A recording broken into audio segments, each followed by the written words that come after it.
सर्व पत्रकार मित्रांचं अरे भूक खाली घ्या रे सर्व पत्रकार मित्रांचं मी स्वागत करतो। काल मी आपल्याला सगळ्यांना संध्याकाळी सांगितलेलं होतं की मी ज्यावेळेस सोमवारपासून प्रांताध्यक्ष सुनील तटकरे साहेबांनी सोमवार ते शुक्रवार स्थानिक स्वराज्य संस्थांच्या ज्या निवडणुका लागलेल्या आहेत त्या निवडणुकीच्या निमित्तानं आढावा बैठका संपूर्ण राज्यातल्या वेगवेगळ्या जिल्ह्यांच्या ठेवलेल्या होत्या आणि त्याचा शेवट आज आम्ही करणार होतो। त्यावेळेस मी पत्रकार मित्रांना असं सांगितलेलं होतं की उद्या आमच्या सगळ्या आढावा बैठका संपल्यानंतर गेले 2 दिवस वेगवेगळ्या इलेक्ट्रॉनिक आणि प्रिंट माध्यमामध्ये जे काही चर्चा चाललेली आहे त्याची पूर्णपणे माहिती घेऊन मी आपल्याशी बोलीन। तर त्याच्या आणि माझी काही भूमिका आहे ती स्पष्ट करीन। आपल्याला सगळ्यांना माहिती आहे की मी पहिल्यांदा तुमच्याशी बोललो त्यावेळी स्पष्टपणे सांगितलेलं होतं आजपर्यंतच्या माझ्या गेल्या 35 वर्षाच्या राजकीय जीवनामध्ये मी कधी नियम सोडून कुठलं काम त्या ठिकाणी केलेलं नाही। मागे माझ्यावर 2009-10ला आरोप झाले परंतु ते आरोप कुठेही सिद्ध झाले नाही। त्याच्यात अनियमितता होती, श्वेतपत्रिका काढली हेही आपल्याला सगळ्यांना ज्ञात आहे। परंतु त्याच्यामध्ये मधून एक कॉमेंट्स करून त्याच्यात टार्गेट करण्याचा प्रयत्न करतात। ह्या व्यवहारामध्ये देखील मला अजिबात काही माहिती नव्हतं। माहिती असतं तर मी लगेच सांगितलं असतं हो मला विचारून ते व्यवहार झालेला आहे। आणि मी कुणालाही माझ्या जवळच्या घरातल्या नातेवाईकांनी, माझ्या मुलांनी, माझ्या जे कोणी जवळचे सहकारी असतील यांनी कुणी जरी व्यवहार केला किंवा काही गोष्ट केली तर त्यांना मी सांगत असतो की संपूर्ण गोष्ट कायद्याच्या नियमाला धरूनच त्या ठिकाणी केली पाहिजे।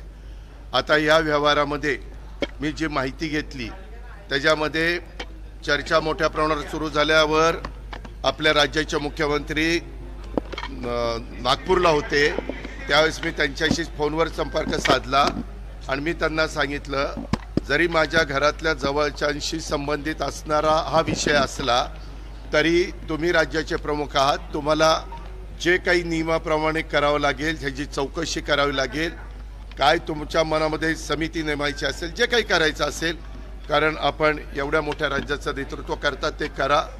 मला माझा त्या गोष्टीला पाठिंबाच राहील कारण शेवटी वस्तुस्थिती आरोप करणं सोपं असतं परंतु त्या आरोपातली वस्तुस्थिती काय आहे हे जनतेला कळणं देखील तितकंच महत्त्वाचं असतं। याबद्दलची माहिती घेतल्यानंतर तुमच्या लक्षात येईल की ह्या व्यवहारामध्ये 1 रुपया पण दिला गेला नाही।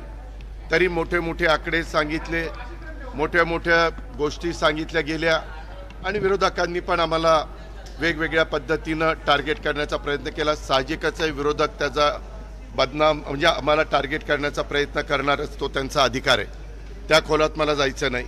परंतु मला आज संध्याकाळी कळालं की ह्यामध्ये ते जे काही डॉक्युमेंट झालेले होते ते सगळे कॅन्सल करण्यात आलेले आहेत।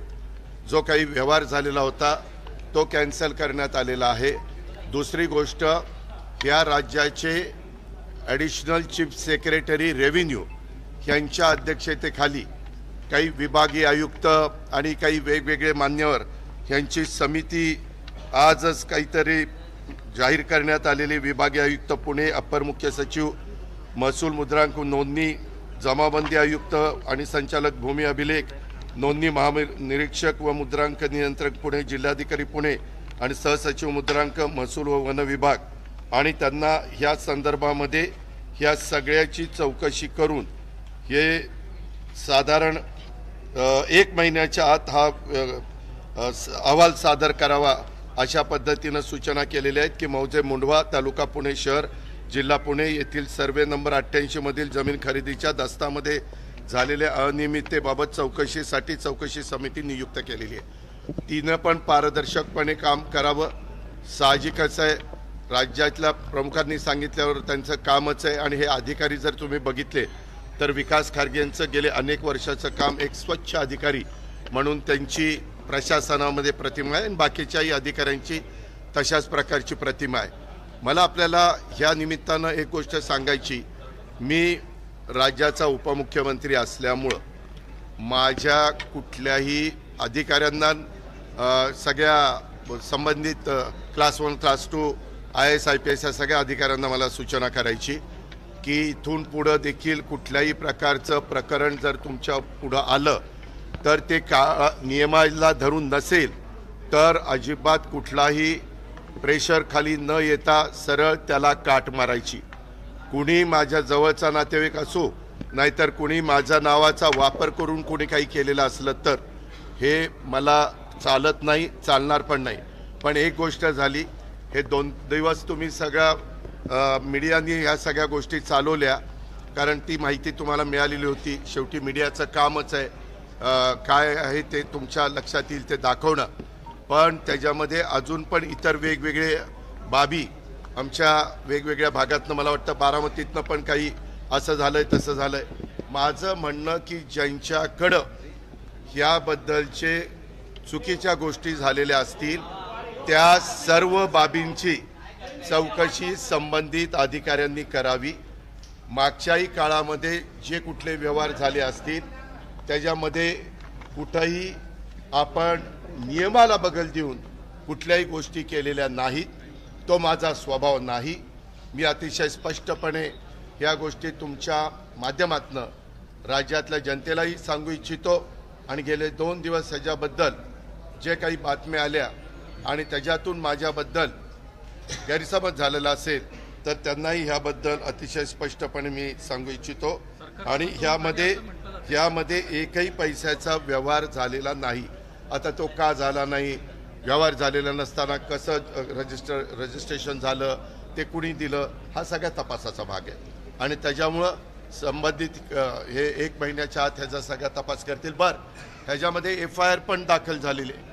त्याच्या संदर्भामध्ये मला कळलं 2 पोलीस स्टेशनला FIR दाखल झाल्यात.